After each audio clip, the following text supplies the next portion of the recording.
Okay, so hi, I'm Sophie, and we're Team 7172, Technical Difficulties, a 10-year friends and family team from Phoenix, Texas, and we just wanted to talk a little bit about our world experience and some of the things we learned this year and the past years to help other people. Next slide, please. Hi, everyone. My name is Shashank, and what I'll be covering is what we felt that we excelled at and what we found that we needed to improve on during the World Championship. To begin, an important concept and topic that we felt we did really well at was our characteristic of adaptability and versatility.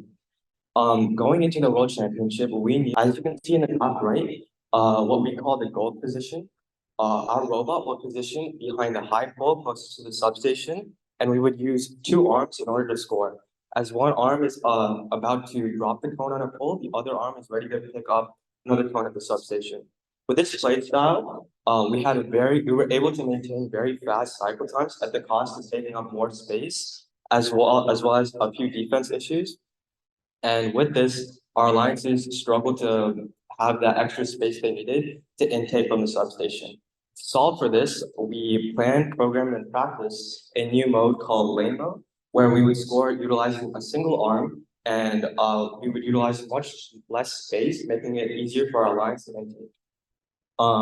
And with the application of this strategy, our second point for what we excelled at was match strategy and planning.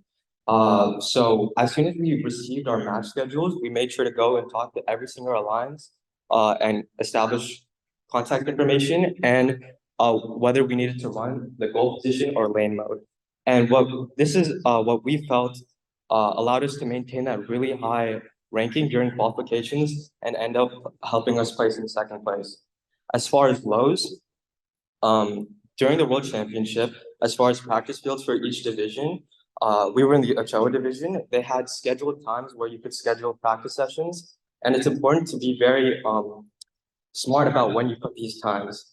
For example, if you were to put a time in a specific time slot, but you end up in queue, you lose an opportunity to practice with your alliance, your autonomous as well as playstyle. So that could lead to you missing out on scoring opportunities during the next game. There were also instances where we found that cones would fall into our robot and we would lose more opportunities to score. Next slide, please.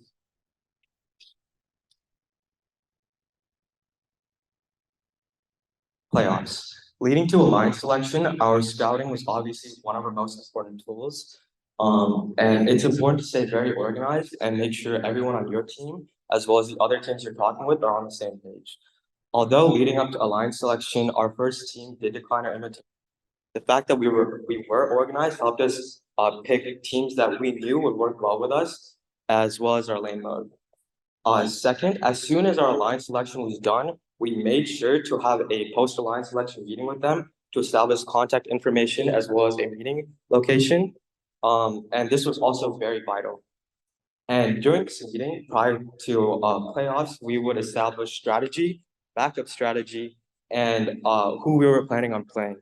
Because once that time comes when we're all sitting on the field with our robots, it's important that everyone is organized, knows what they're doing, and what strategy we're implementing.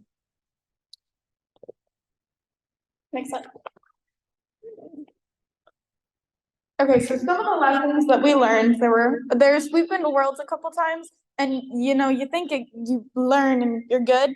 You learn new lessons every single time.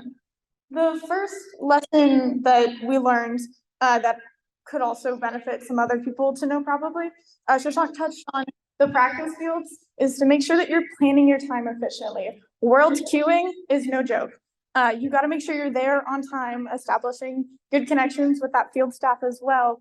And so you have to make sure that your practice field slots, you're going to be able to use them efficiently. One big problem that we faced this season at Worlds was, I don't know how many of you guys were at Worlds, but the lighting on the fields, because they were up on a stage, was super uneven. And so that caused us some issues with our signal sleeve. Because half of it would be lit up and the other half wasn't, and we had to find different ways to position our camera to figure that out. And then one big important thing, and this is Worlds and this is every other competition as well, is communicating with your referees. If you think they called something that you don't agree with, to go clarify and make sure what they're talking about and you understand with them. And at the same time, if you disagree on a rule, to just be able to talk to your referees on the field. If they say talk to you at the question box, to be able to go handle that in the question box as well.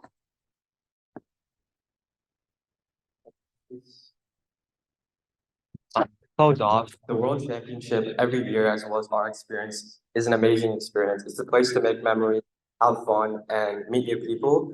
And although we did lose in the third match of division finals, we did win the Innovate Award, which our entire team was very excited about.